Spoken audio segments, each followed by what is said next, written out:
Hello, everyone. I'd like to welcome you back to the next, basically, episode in this fabulous series about the problems, or as we called it, the many problems of the Quran, focusing on external evidence, specifically dealing with manuscripts and specifically early Quranic manuscripts. Today, we're going to talk about one of the most early Quranic manuscripts that has been discovered, known as the Sanaa manuscript. And in there, there are a number of issues that began to emerge, and a number of scholars basically studied it. And my dear friend here, Dr. Jay Smith, is going to present to us some of those findings by these scholars and why it is important for our Muslim people to pay close attention to these issues. Welcome, dear Dr. Jay, and turn it over to you to tell us a little bit about this Sanaa manuscript. Maybe you can give us a little bit quick background about it. Absolutely, yeah. The Sanaa manuscript is the most recent manuscript that has been discovered. These other manuscripts have been around for hundreds of years. The Sanaa manuscript was discovered by accident in 1975 when there in Sanaa, in the capital of Yemen, as they were cleaning out the dome of the mosque there in Sanaa, they came across a trapdoor, and when they opened the trapdoor, thousands of manuscripts fell to the ground. Now, that's not surprising. Manuscripts are always kept up in domes. Whenever they start to deteriorate, they don't destroy them; they just hide them up in the domes, and they forget about them. And these were forgotten. And there was nothing a great find until when they looked through the manuscripts that had fallen to the ground. A number of them they couldn't read. The reason they couldn't read is what we were talking about in earlier episodes. They had no diacritical marks, and they had no vowelization. Correct. So therefore, there was a dilemma. How are they going to read? How are they going to use these? But they also knew that these had to be very early manuscripts, because they did know, at least there in Sanaa, that the earliest manuscript did not have diacritical marks. So these sets, about 3 or 4 of the ones, well, more than that, but the biggest ones, were certainly much earlier than anything else they'd come across. And so in 1981, the Yemeni government flew down 3 German scholars from Saarland University in Saarbrücken, Western Germany, considered to be 3 of the best in the world on archaic Arabic script. They were flown down to look at these manuscripts, and they immediately took pictures of them because they realized we're dealing with very archaic texts, possibly the oldest ever to be found. As they were discussing it, from what I understand, what I've been told, as they're discussing it, some of those overheard what they were saying, and the Yemeni government quickly confiscated their microfilms. Out of fear that it will be a problem. Out of fear that these were problematic. And so they went back, the Germans went back to Germany without their manuscript, without their microfilm, sorry. It was about 1997 that finally the Germans were able to get their microfilms back under the condition that they would give scholarships to 2 Yemeni students, which they did, and they were able to get that passed, and so they got their microfilms back. And that's when I went to see them, and I went to see Gerd Puin there in Germany with his facsimiles of the manuscripts. Now, while they were looking at the manuscripts, they noticed that there was a bleeding through of ink underneath. Now, that's not atypical. That happens with lots of manuscripts are made out of animal skin, in this case, deer skin. And with deer skin, you can write on it, and then you can wash it off and then write over top. Correct. Then it becomes what we know as a palimpsest. That's the name that's given to it, the technical name. This was a palimpsest. And that was all over the news. When I remember hearing about that when I was much younger. And, of course, I wanted to know what the lower layer was. And this is what everybody's been waiting for, the lower layer to that text. Now, I'm going to look at the slide, because here you can see the 2 pages of the Sanaa manuscript. And here you can see that lower text. Can you see it? The blue picture on the right. The lower text underneath is faded, but we're looking at it using ultraviolet light. Correct. And with ultraviolet light, you can pull the 2 scripts apart and then compare them one with the other. Now, what they notice, and this is what's fascinating, according to Muslim scholars, people like Asma Hilali and Sidegi and Gudarzi, these Muslim scholars, they have dated the lower script to around 671, 30 to 40 years earlier than the upper text, which is dated to 705. Now, how they came to their conclusions, I don't know. Until this day, I don't know how you could ever come to conclusions. And let us tell people why you're concerned about that, because obviously you have to date the ink to be able to tell that, because they're both Absolutely. written in the same parchment. Because the parchment you can date, the only thing you ever do date is the parchment, because you date the carbon reduction and that means you can only date the age of the animal, skin basically, once the animal dies. Once it dies, it starts to deteriorate, and of course the carbon deterioration is what you measure. It's very inexact. That's right. And when the Birmingham manuscript came out in 2015, the dates they gave for that using carbon dating, we're going to get to that later in another episode, was 568 to 645. Well, that's a huge amount of dates. That's over 70 years difference. And that's the same thing with this. You can even the dating the parchment or the vellum is so inexact. How in the world were they able to come to this conclusion? To this day, no one's ever answered that. Because you can't date ink, and the reason why you can't date ink is that ink is a multiplicity of different liquids. You mix them up, and you get it from different parts of the world, and you mix them up, and you get these ointments and these different types of oils and pigments from many different parts of the world, all of which are corrupt the final ink. It's so corrupted, there's no way you can come up with any date. So that's why they don't date ink for that reason. Correct.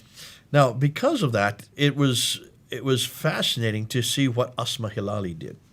And Asma Hilali came out with her book, and her book was she came out with her book in just last year. And if you look at the slide that we have there is a picture of her book there on the right, the Sanaa Palimpsest. So it's only been out a few months.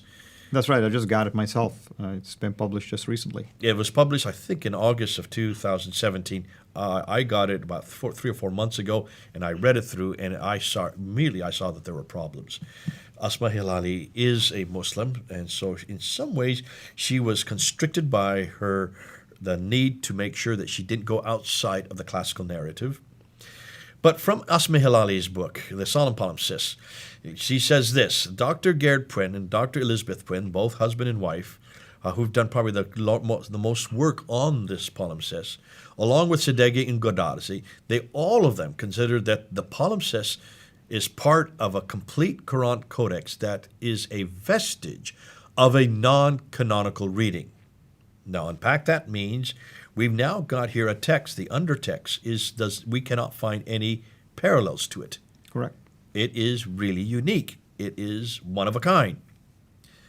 Sadeghi and Godarzi and Elizabeth Puyn believe that the lower text constitutes in itself documentary evidence of a non-canonical Quran. That's a huge statement. We're talking about another Quran that is different than all the others, and then different from the canon. Sadeghi and Godarzi believe that the text is related to the Codex of Ibn Mas'ud, who died in 652. They believe that the variants fit within the reports by early sources about the companion codices. This is the codex that we were talking about in an earlier episode. That's right. That comes from the Islamic tradition, from the Hadith and the Tafsir, which are much, much later. And he actually, according to tradition, argued with Uthman and didn't want to turn in his codex. Yes, right. That's right. And he said, when you were just a lad, I was already writing, talking about Zayd ibn Thabit. You were just a little lad when I was writing my material. That's right. So he was even comparing himself to Zayd ibn Thabit and was quite jealous.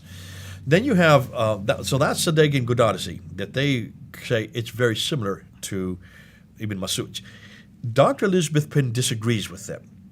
She believes it is not Uthmanic and not from Mas'ud's Codex, but suggests that, and listen to this, the lower text was in the process of being corrected and made more precisely canonical.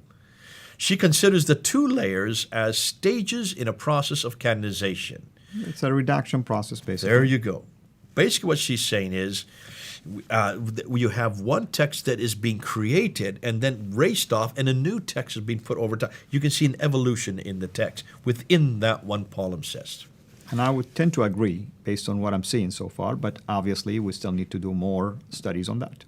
And so what she says, she explains this by saying that the various categories of corrections were attempts to standardize the lower text. Hugely significant. Now, fascinating, you can see when you look at, here you have a Western scholar, a German scholar, who's had more chance to look at this, and the three Muslim scholars disagreeing on the most significant part. And that is, they all agree that it's not the Quran that we have today. They all agree that it doesn't follow any of the patterns that the later compilers. But the Western scholar says, wait a minute, it's worse than that. It is so different that it looks like it is the beginning of a process of canonization, of standardization that's going on. Therefore, if this theory stands as true theory, and I want to use academic, basically, language here, then every change we're going to see in later manuscripts indicate that this process was continuous. Okay. Now, what Hilali goes and she says this. These are her conclusions. Notice that every one of these conclusions fall within the classical narrative. She's been very careful to keep it within the Muslim classical narrative. What do I mean by that? This is what Muslims do accept today. Right. More when I'm saying scholarly Muslims, not the man in the street, not many of those Muslims who are watching us right now, but certainly the scholars of Islam, they accept, and she's kept it within that narrative. She says there are deviations, Elizabeth Quinn calls them, or variants, as Sadeghi calls them, in the lower text. She knows that. There are only 63 verses in that lower text. Within those 63 verses, they have found 70 variants. That means variants when compared to the 1924 text. That's right. Hilali believes that the lower text was a product of a reading circle. That's her conclusion. Now, explain a reading circle. And the reason why she mentioned this, because in chapter 9 of the Quran, as if you study really the Quran, you know that it doesn't have the Basmala in the name of Allah. She saw an instruction in there that says, do not read Basmala here, or write Basmala, basically. That's the whole idea. She took this to be an instructional or an educational kind of like a copy. But my question is, why would anyone write this instruction to somebody if they were teaching it to them? They would have taught them this, and that's it. That's it. You don't write it down. That's right. Unless if it was a prototype to use and make copies of. There you see. You can see then this is, and it is saying, I would say it's not a school text. This is a nascent text that was going to be then raised and written over top as they are now standardizing, trying to get to a standard text. Now, Hilali goes on and believes that the lower text, I said that, the upper or the later, the 705 text, she says, of the Palimpsest contains variants as well, and we'll see these later. Therefore, both the lower and the upper texts were corrected significantly and do not agree with the Quran that we have today. That's correct. So already you can see this is highly problematic. Elizabeth Quinn is much more exciting. Her conclusions are this. And her conclusions fall outside of the classical narrative. That's why these Muslims do not want to accept hers. There's a bias here. There's an agenda. And they don't want to accept it because they don't dare, and they couldn't. And that's why, in some ways, Hilali is able to then quote Elizabeth Quinn without taking the flak herself. So Elizabeth Quinn says that the lower text is neither Uthmanic, nor is it from Ibn Masud's Codex. So she concludes that the lower text was in the process of being corrected and made more precisely canonical. Thus, the two layers were stages in the process of canonization. That's right. And I think both of us here agree with her on that. That's right. She suggests that the corrections predate the upper text and were so many that at some stage the corrector abandoned the corrections and the text was palimpsested. Now, to me, it's a no-brainer. If you look and you see two different texts, they don't agree with each other. This has even directions on how you're to read it. It suggests that there were so many corrections, they got tired of, it just became too difficult to work with, so they just washed it all off and then wrote it over on top with what they were getting to, what they were trying to get to. And whatever they got to in the second layer still doesn't match today's 1924 Here Quran. you go. And that's what's fascinating. That's correct. That's what's fascinating. And we need to look and we need to ask some questions. Now, just take a look at the graph there. You can take a look at the slide. There you can see on the left side, the lower text. We're only talking about 63 verses. And then the upper text. We're not talking about too many more, maybe about double the number of verses that exist in the upper text. So it's not the complete Quran. That's right. As we said earlier, this is only 26% of the Quran. And when we look and see the variants, you can see 63 verses with 70 variants in the lower text. Verbs and nouns are left out. Articles are different. Participles are different. Conjunctions are differences. There are preposition differences. Isolated letters, 29 times isolated letters, expressions, and entire sentences. So let's just take a look at just a few of these. We don't have time to go through them all in depth, but here's Surah 2, Ayah 88. I'll do the left, and then you do the Tahireen text. So on the left, it says, our hearts are wrapped, but in fact, Allah has cursed them for their injustice. So little is it that they believe. Here in the 1924 Quaranic text, it says this, and they said, our hearts are wrapped, but in fact, Allah has cursed them for their unbelief. Yours says, بِظُلْمِهِمْ, here says, بِكُفْرِهِمْ. So little is it that they believe. Two completely different concepts for the same verse. That's right. In chapter 8, verse 74, and I'll just read the whole verse. I'll just say in one on the Sanaa, it's in the name of Allah, with their money and themselves, has been changed now today to say, they did jihad. Yeah, that's right. In the name of Allah. Wait a minute. And this is problematic, basically, because now you're talking about jihad now, and struggle, and many other things. So you can see that does change it completely. Now here's what, so travel freely throughout the land 4 months, but know that they, look at the word they, do not escape Allah and His Prophet. Okay? And His Prophet in the Sanaa. Now look in the Quaranic text. Just you cannot escape Allah. You cannot escape Allah, and His Prophet has been taken out. So there you can see where they've actually reduced it. And I'm going to tell you why this is important, by the way. Because that would have been probably said when the Prophet was alive. Now the Prophet is not alive. Why do you need it there? So you need to take it out. Okay. So the theology continues. Okay. Here you have chapter 9, verse 9. They have exchanged the sign of Allah and their oath for a small price and averted from the way of Allah. Now that it is taken out, take a look at what they've done. They've exchanged, go ahead. The signs of Allah for a small price and averted, basically, people from His way. So they've taken out and their oath completely and just put for a small price. That's right.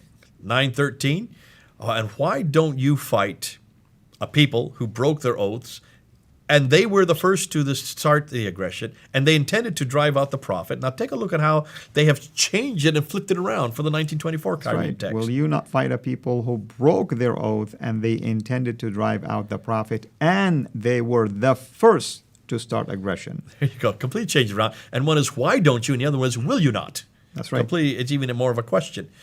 Surah 9, verse 17, coming on down. For these are those whose deeds fell in this world, in the next, has been changed to. For those, their deeds fell worthless. Worthless. You can see that changes it completely. And now in the last stage, now here's what's going to go opposite from what you said. Those who believe in Allah in the last day, and he did jihad in the name of Allah, and did not fear anyone but Allah. Now that has been changed with. Just basically perform the salat, prayer, and give zakat, and fear none but Allah. There is no jihad whatsoever. What happened to jihad? Completely thrown out. So you can see jihad was there, now it's no longer there. It makes it more politically correct as well. 9 verse 80, Allah does not forgive them. Indeed, Allah does not guide the defiant, has been changed to. Allah will not forgive them because they disbelieve in Allah and His Prophet, and Allah does not guide. Now here, His Prophet is brought back in again. So that just contradicts the earlier one where Prophet is taken out. Isn't that bad? There is no consistency there. You seek welcome has been changed to. And greet those in them. Again, that's quite a bit different. For it is good for you. Indeed, Allah is knowing has been changed to. Is purer for you, and Allah is knowing.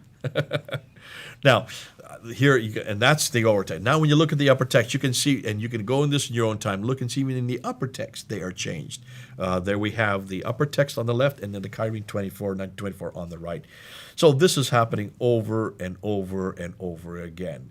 Can you then see why the Muslims are having such a problem with the Sanaa text? Can you then see why when they call in, they don't want to talk about the Sanaa manuscript. They want to talk about the Topkapi. They have reduced it now, not just to Quran only. They have now reduced it into only one manuscript because the Sanaa manuscript is so problematic. And I think that as we don't need to go into all the conclusions on this one here. But there is a niggling problem. I want to end with this one. With all these problems of the differences and the changes and the fact that these don't follow any of them, look at the one niggling problem that I want to bring up. The biggest difficulty with these two layers is, number one, these are the oldest Quranic fragments in existence today. All the other extant manuscripts are more recent. So why are these layered palimpsests the earliest ones? And where is the original Quran from which these supposed reading texts were derived? That's right. See, how is it that these turn out to be the oldest and they don't agree with any other ones that come later? If Muslims are saying that these actually follow one that is earlier than this, that from the time of 652, Where is it? Why is it that the earliest we have is completely different than all the others? That's correct. Hugely problematic. And it's a good place to leave it there because Muslims have to deal with this. The scholars have to deal with it. Those who are listening today have to deal. And we're talking to you, Muslims. You're going to have to deal with this material. This is nothing that I would want to defend. I'm so glad we don't have these problems with the Bible. Amen. So, brother, thank you so much. And next time we are going to talk about the carbon dating that you've heard Dr. J mention numerous times. And then we'll try to help you now to begin to understand at a deeper level why it is going to be a problem when it comes to the early Quranic manuscripts. Until we meet again, have a blessed day. Thanks for watching. Make sure to like and subscribe so that you don't miss future videos. And please consider becoming a patron on patreon.com/Sierra International.